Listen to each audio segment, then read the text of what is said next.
That your branding is more than just your logo and your color. It's a feeling more than anything. And an attitude. Yeah. And how does that carry across amongst your entire customer experience? And I can honestly say, if you're not thinking about your customer experience as a business owner, you're really missing the mark. Yes.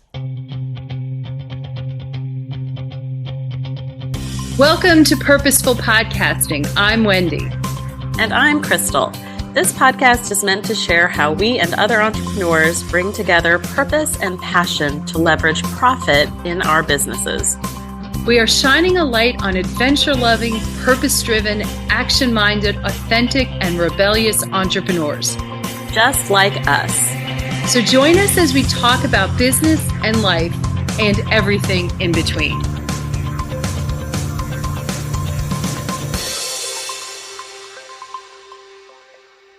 Welcome back, everyone, to this week's episode of Purposeful Podcasting. My name is Crystal, and I'm here in person with Wendy. Woot, woot, woot. Yay. And we are wrapping up tonight a masterminding weekend. We did a little bit of mini mastermind here at Disney. Yes. We started off the weekend where I ran a 10K with Wendy's family. I did not. We were not going down that path this year. But she was a great cheerleader this year. Woo. And we wanted... That's what coaches do. Yes, they do. She was a great cheerleader, a great motivator. We wanted to talk today about some of our reflections from this weekend and this experience, what it means to mastermind here at Disney, and why we think it's important for people to do something like this. Yeah. I was never, I will admit, I was never a Disney fanatic. I mean, I went twice as a kid. My parents were like, we are not wasting our vacation time going to Disney. We went to exotic places and, not Disney. And when my kids were little, I think when they were little, they went once. And now since in the past 4 years, they've gone now 3 times, which I think is ridiculously excessive. But that's not the point of this. But all of a sudden... Don't worry, you Disney lovers. I'm going to chime in here on the other side of it just a minute. But the thing is, the reason why we've actually come here 3 times in 4 years is because I have definitely bought into there's magic. And what does that mean? And one of the things, and it is a terrific place, absolutely terrific place to mastermind. And we'll definitely talk about some of the reasons why here. But it's also really interesting to look at, why is Disney successful? And is there anything that entrepreneurs can do to grab onto that and apply it to our businesses? Yeah. Yeah. So... now I want to hear what you think of Disney. Well, Disney's very magical to me. Yeah. And has been for a long time. When I was a kid, we had season tickets to Disneyland. And I used to go visit my dad for 6 weeks in the summer. I grew up in Kansas. And then I would go spend summers with my dad. And my parents were divorced. And he lived in Southern California. We would go as a kid.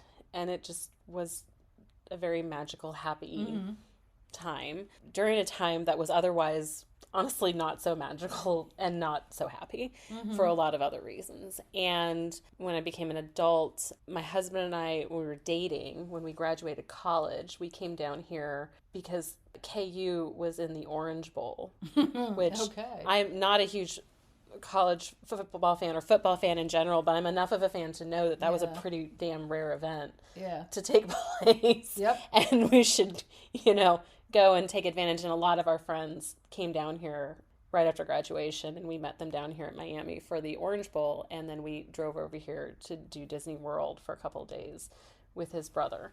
So that was obviously a lot of fun. And then I didn't do anything Disney for probably 10 years until we took my oldest daughter on a Disney cruise. And my oldest daughter has special needs and is developmentally delayed. And we went into the kids club and they were like, say no more. We got this. And they went so above and beyond to make that experience magical, not just for her, but for me, who was a mom of a special needs child and just drowning at the time. And they would do things like, they have a Marvel Avenger Academy, and they have Thor's hammer sitting there, and there was a sensor when you walked by, and thunder and lightning went off, which was great. But to a special needs kid, I mean, she was just hysterical, like just complete meltdown.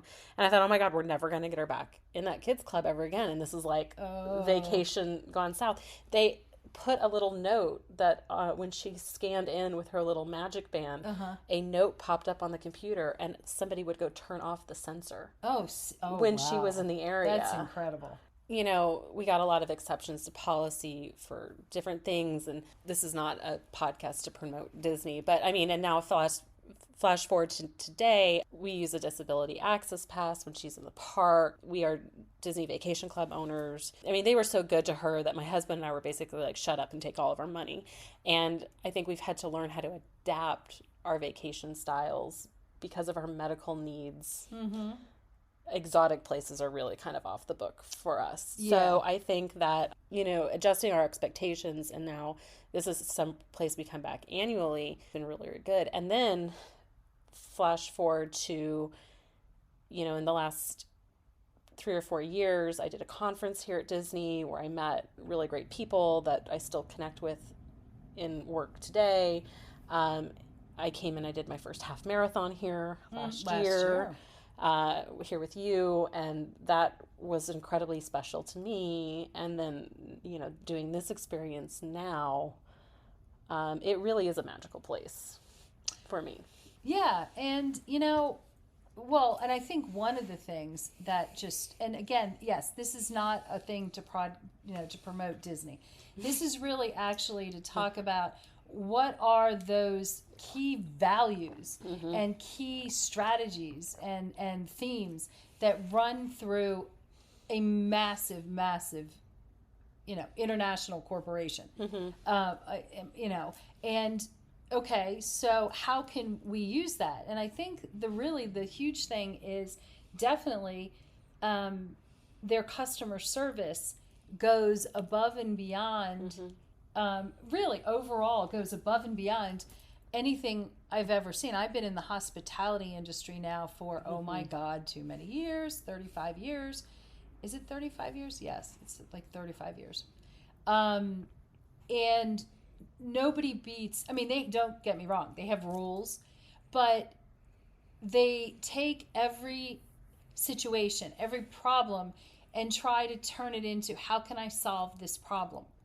And how can I solve it so that the customer walks away with a good feeling? And you may walk away and not always have the exact answer you want or solution you want, but you walk away and say, you know, they really tried to sprinkle some of that magic dust on us, you know. So I find that to be, you know, I don't always see that customer service these days. And I think first and foremost, when you're in business, you have to be serving your customers, serving your clients. Yeah, under promise and over deliver. Exactly. And it's really hard to do that. And, you know, I think about the magic of it. And I don't know, I think that this year has been very much a year where, you know, we saw the Barbie movie. We did a podcast on the Barbie movie the last time we were in the same space together.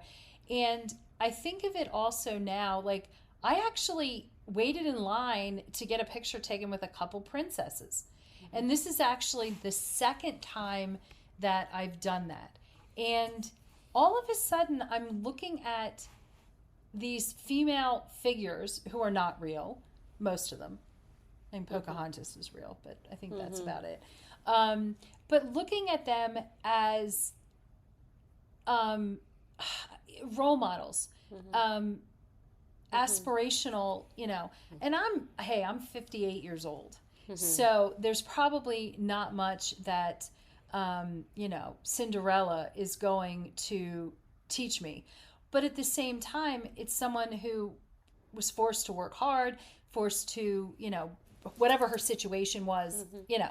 And I think that it's really an interesting thing as well to look at these characters, and it's not just the princesses, but the characters in general, as being very aspirational and really true quality values. Yeah.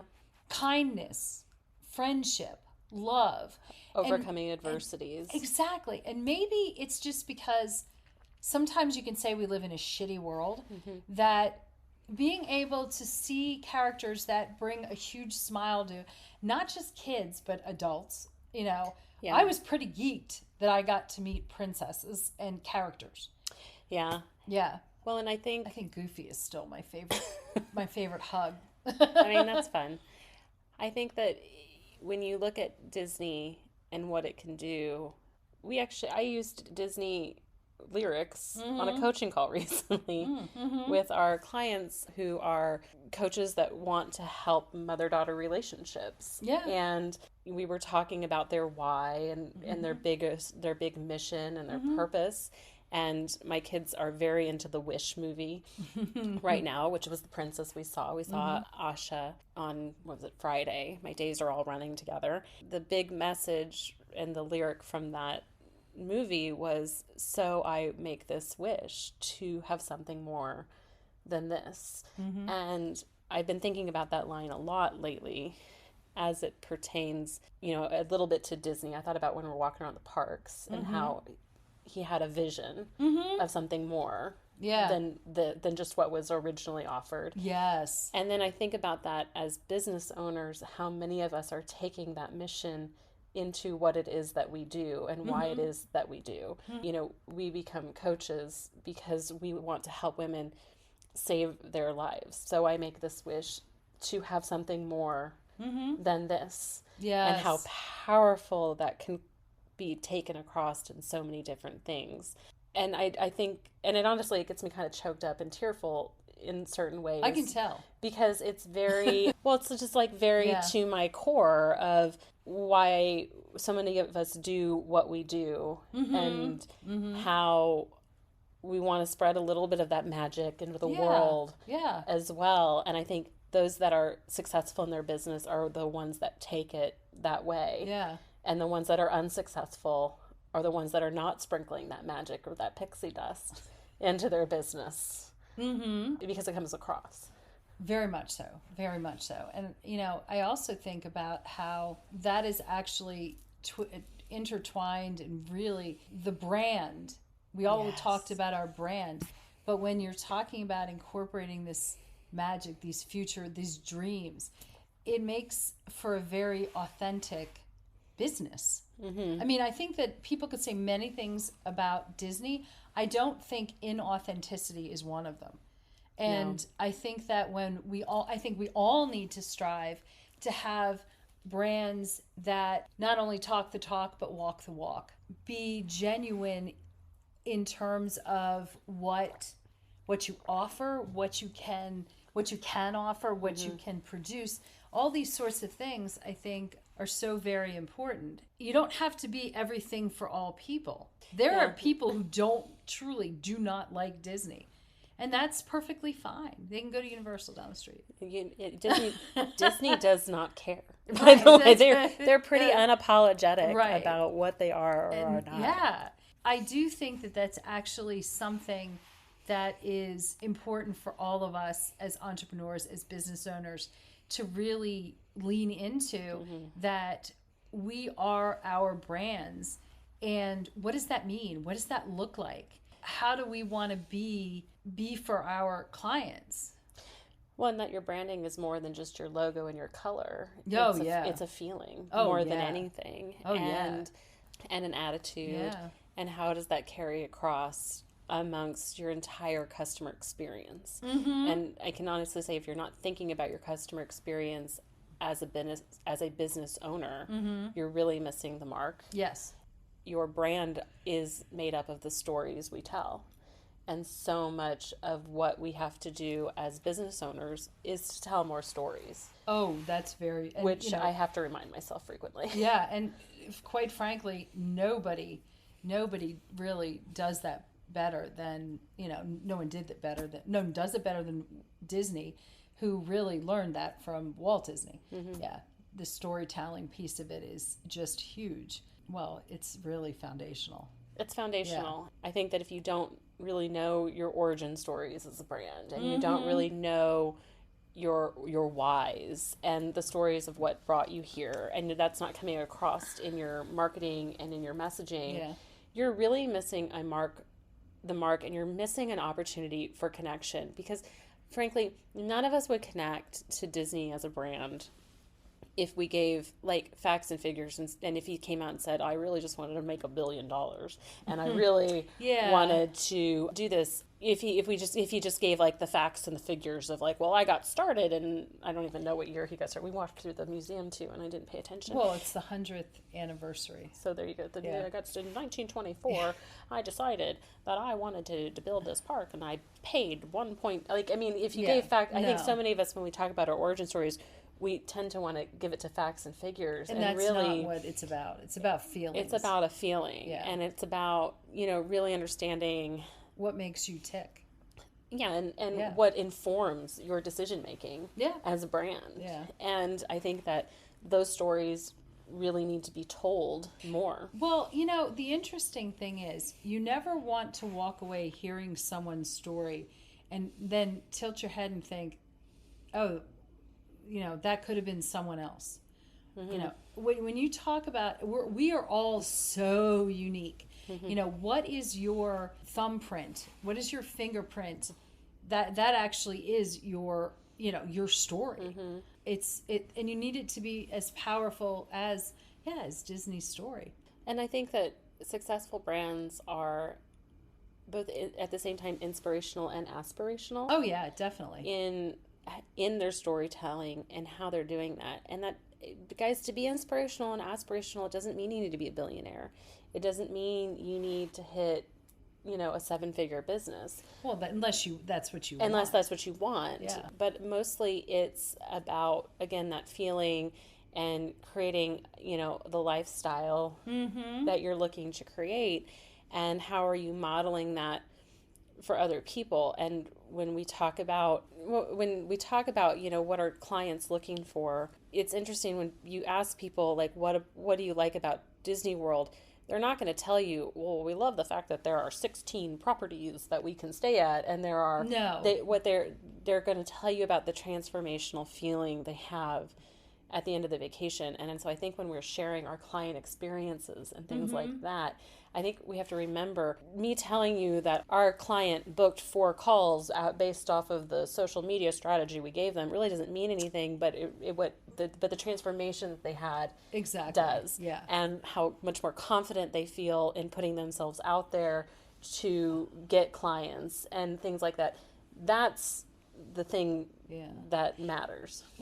That's really interesting you say that. I'm going to go off on a bit of a tangent, because I've noticed lately, I've seen a lot of marketing lately that talks about actually, I booked a call, or I did this, or I did that. And I think that it creates FOMO, that if I work with you, then this will happen. And I think that's really, anyway, that's an interesting thing we may want to we'll have to dive into that in a different call. So let's sidetrack that. But it is again, just think about, how are you aspirational and inspirational in your marketing and in your branding to create that FOMO and to create that want without being robotic and without being... I think it's also, when I think about Serendipitous Rebel, I think, inspirationally, aspirationally, that I am here at Disney, I am able to do things that maybe I otherwise would not have been able to do, but because of business. Also, it is very much the lifestyle that and it's not just that we're able to travel, it's that I work part-time. Ooh, Guess what my real idea was? You guys can stay tuned, go find it on Instagram. But it's basically what we think success in business looks like, and what it actually looks like, and you get to define what success looks like. And I think our ability to one, be able to take the time away from our business because we have to set systems and things in place, and to be able to spend the money to come here and do this and take the time, and then really use this weekend as a way to celebrate a lot of wins and to unwind with self-care and to do things that we really love doing, and then connect with people along the way, with your family at the beginning of the trip, with other people that we network with in online business today. It just really created some fabulous opportunities to savor our life, if you will. Yes. I really think, again, going back to the overall, I think that's very in line with our brand. Yeah. And very in line with our messaging, and very in line with, so that people know who we are. Yeah. Which I think, Disney's all about. And, hopefully our customer service rocks. Well, yeah, because I do our customers. No, I'm teasing. Yes. Isn't that so true? No, I agree. And I think it's just, this is a company we feel very much in alignment with. And so I think that's, it's fun to showcase as well.